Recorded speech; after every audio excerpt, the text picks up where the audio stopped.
There's only two possibilities if God exists. In eternity, you're going to be with him or you're not going to be with him, right?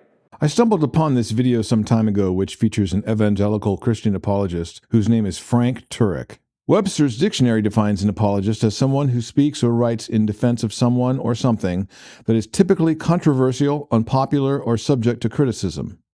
So, what could possibly be controversial about evangelical Christianity? Let's listen. That's logically the only two options. If you want to be with him, you will seek him out and be with him. If you don't want to be with him, God will not force you into his presence against your will. He's talking in code here. If he were to state plainly what he really believes, he could get deplatformed. What he's saying in so many words is that if you don't become a Christian before you die, you're going to hell. It's difficult to accept that people still believe such nonsense in the 21st century, but there you have it. Evangelical Christianity in a nutshell.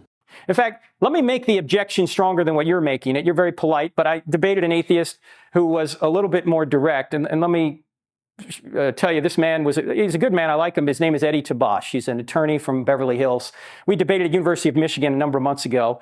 And he looked at me during the Q&A and he said, Frank, my mother was a survivor of the Holocaust. She lived an awful life. Somebody presented her with the gospel and she rejected it. Is she in hell right now? Whoa. You can see where this is going. The question is whether Frank is enough of a jerk as to tell a man that his mother's in hell simply because she was a Jew and not a Christian. Now, Frank continues to talk in convoluted language, so you'll need to read between the lines to make sense of what he's saying. I said, Eddie, I don't know where your mother is. I don't know if she made a profession of faith in her last moments, but if she didn't, then God will not force her into his presence against her will. God is too loving for that.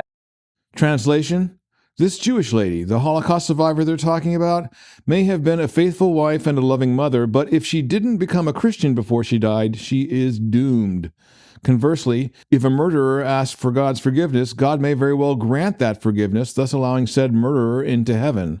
Yes, there are Christians who believe a murderer could go to heaven and a kind Jewish lady could go to hell for the terrible crime of not being a Christian. And I asked the audience this question. In fact, I'll ask you as an audience this question. Ladies, is there anybody in here who's ever had a man pursue you and you did not want that man to pursue you? You did not want to date him.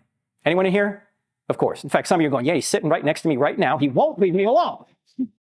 Analogies that attempt to justify how a loving God could throw billions of people into hell never work, but go ahead. I said, okay, ladies, suppose this man continues to pursue you and continues to pursue you. And you say, look, I only like you as a friend. Ladies, why don't you just take the knife, stick it in, and turn it? Because every man in here has heard this. I like you, but only as a friend. Well, suppose he continues to pursue you, continues to pursue you. What Frank is trying to say is that God supposedly pursues us, in that he somehow lets us all know that he's there and he's real. Mr. Turek is going to great lengths to convince you that it's your fault if you don't believe in God. Well, I've got news for you, Frank. There are millions of people who have come across no reason to believe in your God. I don't believe in God because I don't find arguments for God's existence convincing. I can't just flip a switch and suddenly become a believer. Also, adherents of other competing religions have their own biases they're dealing with. Many of them were indoctrinated to believe in different gods from different religious constructs and are merely carrying on the religious traditions of their families. Does this mean they deserve hell, Frank? Come on, snap out of it. And he gets to the point where he says, look, I love you so much, I'm going to force you to love me. Can he do that? No, he can't do that. Love, by definition, must be freely given. So if he truly did love you, what would he do? He would leave you alone. Well, this analogy sucks. It doesn't seem like Frank's God leaves us alone after we die. According to Frank, hell is forever. That means God keeps your soul alive throughout eternity so that he can continue to torment you. Think about it. After the first trillion years or so, the torment is just getting started. Does that sound like overkill to you? That's exactly what God does. He keeps sending us cards, letters, and flowers while we're here. I have received no cards, letters, or flowers from the Lord. And if we keep rejecting him, he gives us up to our own desires. And that ultimately what hell is. Hell is separation from God. So you're free in hell. You can continue to reject God in hell, but you're confined to hell. In fact, hell is a quarantine of evil. That's what it is.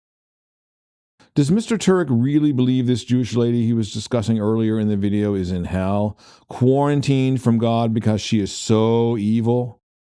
If this makes no sense to you, then good news, you aren't crazy and you haven't lost your humanity to a religion. If you were indoctrinated as a child to believe in hell, it's possible that the indoctrination is wearing off, which is a good thing. And heaven, of course, is being in the very presence of God. God loves you too much to force you into his presence against your will. There's no reason to believe anything this man is saying. He makes extraordinary claims about an afterlife, but provides zero evidence to support those claims. When religions teach an exclusivist doctrine, that only members of their sect receive forgiveness, it grants divine permission for some people to think that they are better than others. Members of the in-group have an advantage over members of the inferior out-group in that they are going to heaven and other people who may be perfectly decent folks are going to hell.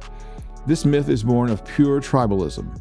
Well, that's all for now. Those are a few complaints I have about Turek's exclusivist interpretation of Christianity. He uses well-thought-out coded language, but the essence of his message is no different than that of a backwoods country hellfire preacher. If you enjoyed this video, consider liking, subscribing, sharing, or leaving a comment.